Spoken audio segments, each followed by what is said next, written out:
মই বৰ্তমান আহি উপস্থিত হৈছোঁ ৰঙাপাৰাৰ গাতে লাগি থকা ৰংপুৰ দপদপি গাঁৱত। এই দপদপি গাঁওখনত এসময়ত এখন বড়ো মাধ্যমৰ প্ৰাথমিক বিদ্যালয় আছিল, কিন্তু আজি সেই প্ৰাথমিক বিদ্যালয়খন আজি নিচিন্ন হৈ পৰিল। ইয়াৰ মূল কাৰণ হৈছে বিদ্যালয়খনৰ কাষেৰে বৈ যোৱা মানখিৰি নৈৰ গৰাখহনীয়া কবলত পৰি এই বিদ্যালয়খন আজি সম্পূৰ্ণভাৱে নিচিন্ন হৈ গ'ল। আপোনালোকক মই সেই দৃশ্য দেখুৱাম, কিন্তু তাৰ প্ৰাক মুহূৰ্তত মই প্ৰথমে সেই মানচিৰি নদীখনৰ মই দৃশ্য দেখুৱাম, কেনেদৰে এই নদীখনে ব্যাপক গৰাখহনীয়াৰ সৃষ্টি দীৰ্ঘদিনৰ পৰা কৰি আহিছে। মই সেই দৃশ্য মোৰ সতীৰ্থই দেখুৱাব। এই নদীখন হৈছে মানখিৰি নদী। এই নদীখন চুবুৰীয়া ৰাজ্য অৰুণাচলৰ প্ৰদেশৰ পৰা বৈ অহা মানচিৰি নৈখন নামনিলৈ বৈ গৈছে। বৰ্তমান সময়ত এই নদীখনত পানী নাই যদিও বাৰিষাৰ কালত ই এক ভয়ংকৰ ৰূপ ধাৰণ কৰে। এই নদীখনে যেতিয়া ভয়ংকৰ ৰূপ আৰু গৰাখহনীয়া যি কাল ৰূপ ধাৰণ কৰে, তেতিয়া ইয়াৰ স্থানীয় ৰাইজ বাৰুকৈ চিন্তিত হৈ পৰে। এই দৃশ্য আমি প্ৰথমে দেখুৱাই লৈছোঁ, কেনেদৰে গৰাখহনীয়া সৃষ্টি কৰি আহিছে এই নদীখনে। মই সেই দৃশ্য আকৌ দেখুৱাম। ৰংপুৰ প্ৰাথমিক বিদ্যালয়, এই বিদ্যালয়খনত সেই সময়ত দুজন শিক্ষক আছিল, ছাত্ৰ ছাত্ৰী বহুত আছিল, কিন্তু আজি সেই পৰিৱেশ আজি নাই। ইয়াত আছে আজি মৰিশালীত পৰিণত হৈছে স্কুলখনৰ পৰিৱেশ। এসময়ত ইয়াত বড়ো মাধ্যমৰ ল'ৰা ছোৱালীসকলে খেলা ধূলা কৰি শিক্ষা গ্ৰহণ কৰি আহিছিল, কিন্তু আজি সেই পৰিৱেশ নাই। আজি ভগ্ন অৱস্থাত পৰি আছে সেই বিদ্যালয়খন।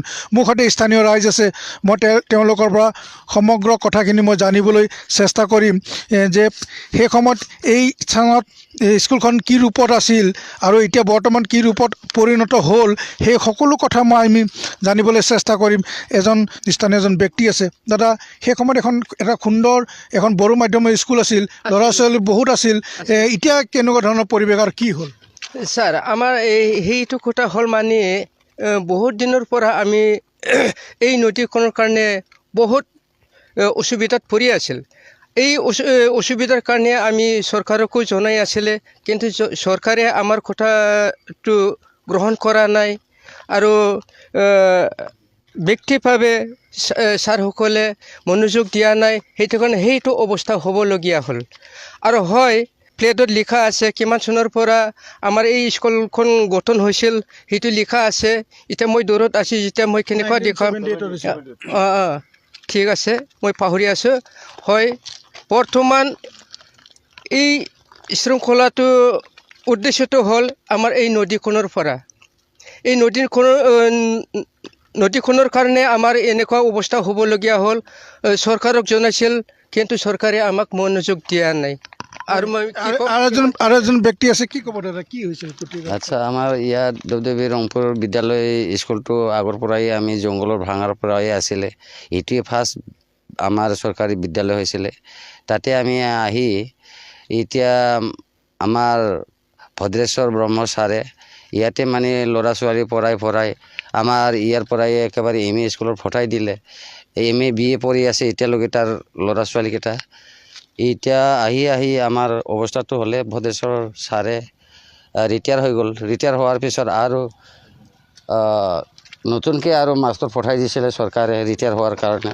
এতিয়া আকৌ আহি CRC মুনিয়ান ছাৰে তাৰ কিবাটো যিটো মাষ্টৰ পঠাই দিছিলে, এইটো CRC মানে বেলেগত টানি পেলাই থৈ দিছে। এতিয়া স্কুলখনত শিক্ষক আছেনে নাই? এতিয়া শিক্ষক আছিলে, এতিয়া শিক্ষক নোহোৱা কাৰণে মানে বেলেগক দিব লগা হৈ গ'ল, প্ৰাইভেটত বন্ধ হৈ আছে। এতিয়া এতিয়া গৰাখহনীয়া আহি আছে। এতিয়া আমি স্কুলটো তথাপিও মানে ইয়াত কেন্দ্ৰও আছে, তাৰ কাৰণে আমি অলপ ছাইডত আমি ৰাইজে যোগদান কৰি এতিয়া আমি চৰকাৰক কৈ আছোঁ, আগতে মানে আহ্বান কৰি আছোঁ, চৰকাৰে আমাক অলপ চাওক, আপোনালোকে অলপ মৰম কৰি আমাৰ এই স্কুলখন নতুন বিল্ডিং গ্ৰীণ হ'লেও আমি আৰু সুবিধাটো পাম বুলি আশা ৰাখিছোঁ।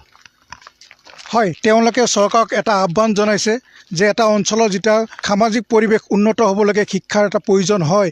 সেইকাৰণে তেওঁলোকে 1978ত যিখন বড়ো মাধ্যমৰ এই স্থানত যেতিয়া প্ৰথম প্ৰতিষ্ঠা হৈছিল সেই স্থানৰ পৰাই তেওঁলোকে বহু ছাত্ৰ ছাত্ৰী ইতিমধ্যে উচ্চ শিক্ষা গ্ৰহণ কৰি চৰকাৰী চাকৰিত নিয়োজিত হৈছে বুলি তেওঁলোকে জনাইছে। কিন্তু আজি সেই পৰিৱেশ আজি নাই। মই সেই পিছফালে আছোঁ আৰু ভগ্ন স্কুলখনৰ কাষতে আজি মই মাজত থিয় হৈ আছোঁ। কিন্তু এখন স্কুল যেতিয়া এই গৰাখহনীয়া কবলত পৰিল আৰু ৰাইজে চৰকাৰক এটা আহ্বান জনাইছিল যে গৰাখহনীয়া প্ৰতিৰোধ কৰি স্কুলখন প্ৰতিৰোধ কৰিবৰ কাৰণে স্কুলখনৰ অস্তিত্ব ৰাখিবৰ কাৰণে তেওঁলোকে যি আহ্বান জনাইছিল সেয়া গুৰুত্ব নিদিয়াৰ অভিযোগ তুলিছে। আমি এই স্কুলখন যেতিয়া গৰাখহনীয়া কবলত পৰি উচ্ছেদিত হৈ গ'ল সম্পূৰ্ণভাৱে, তেতিয়া ইয়াৰ স্থানীয় ৰাইজে নিজৰ গাঁঠি ধন ভাঙি নিজে কাঠ বেৰ আদি টিনপাত আজি সংগ্ৰহ কৰি তেওঁলোকে এটা বেলেগ স্থানত এখন স্কুল নিৰ্মাণ কৰিছে। কিন্তু আজি স্কুলখনত শিক্ষক নাই, ল'ৰা ছোৱালী নাই।